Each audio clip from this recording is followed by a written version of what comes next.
Good morning, everybody. Welcome to Feeley's 5 Acres. Today, our project is I'm going to be making a little building, a little outbuilding to cover the mill completely. Now, the mill I have has the extra 6-foot extension on it, so I need to have a front opening wide enough to put a 16-foot beam in on the mill. So the 16 feet plus the width of the mill itself and a little walk-around room, I need at least a 20-foot top beam going across between the two posts. And this is going to be post and beam construction, which I've never done before, so I'll learn by watching YouTube, and so will you, I guess. So the first problem I have is cutting a 22-foot long beam on a 16-foot long mill. So we've covered this before. I have a slightly different way of trying it today. I'm going to try it by myself, so I'll be using some machinery to move the piece back and forth. But also I've put it on, what you'll see in a minute is some rollers, so that I can hopefully just roll the piece for the finished cut on each side and then roll it back into place. Sounds easy, but it's a very heavy log, and the rollers are a very thin rebar, so I'll probably need to use the tractor to push it back and forth. So let's see how it works. So you can see here what I've done is I've put a piece of rebar underneath the log about every 3 feet or so. And I've put the log on a couple of flat planks so that the rebar can roll, hopefully unhindered, all the way across. But you can also see how we extend past the mill by about five feet here. So it's a big log, and I'm going to try to cut it and move it by myself. So let's see.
So, you know, that sucks. So that really sucked. I mean, it's hard enough to do with two people, but doing it by myself was really, really tough. The boards that I put down were way too thin to even support the rollers. The rollers definitely, I think because there was high spots and low spots on the bark, the plastic rollers, the PVC rollers, crushed when they hit the high spots, where all the weight was concentrated on one or two of the rollers. And as it rolled, it crushed those, and then it crushed the next set, it crushed the next set. So instead of all the weight being evenly spread out on 13 of them, it was actually, a little bit of weight, or all the weight on just a few of them. So they crushed. That didn't work. So steel would maybe be better, but definitely hard to do with the bark when the bark is when the bark has some undulations in it. So that's a lesson learned right there. Use steel, use thicker steel. I tried, I had PVC, so I gave it a try. It cost me nothing to try, really. It was just scrap PVC. I'll have to get hardened steel tubing. And what's the other thing? Oh, I need to be at least 1.5-inch board, probably solid 2-inch board, going across for the full 20 feet or 22 feet, and maybe attach them together so they don't slide. And they need to be wide enough that when I flip the log, they don't scoot out from under the log. I can clamp them down somehow so that as the log is being canted and flipped over, that the piece of board underneath doesn't slide out from under it. That's the tough part. So let's take a look at what we've got so far.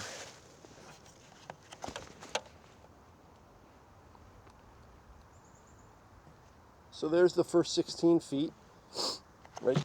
I decided in the middle of this that I was going to do the 4 cuts and then flip it and do 4 more cuts. Instead of moving it backwards and forwards repeatedly, I just did my cuts and rolled. Either way, it's tough. 6 of one, half dozen of the other, right?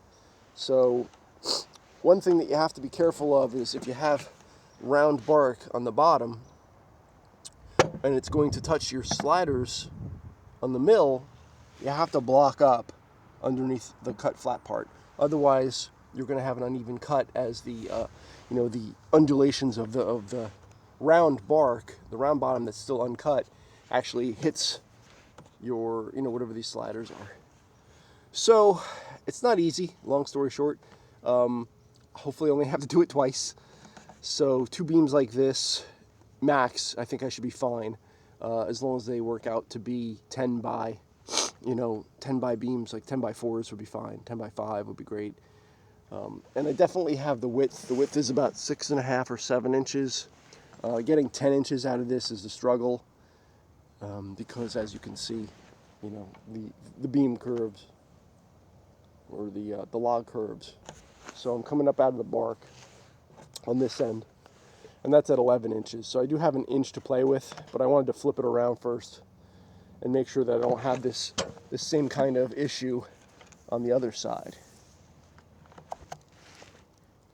So plenty of thickness, but the height on this beam is not enough. I really wish it was 12 inches. It was a very big log, but after squaring it off, I got about 10.5 inches. So I'm going to use it, obviously, because I'm building off the grid kind of here, and there's no engineer coming over to calculate my load. It's going to be a very short roof, just a snow load, but it's a 20-foot span, so obviously the taller the beam, the better. So that's it.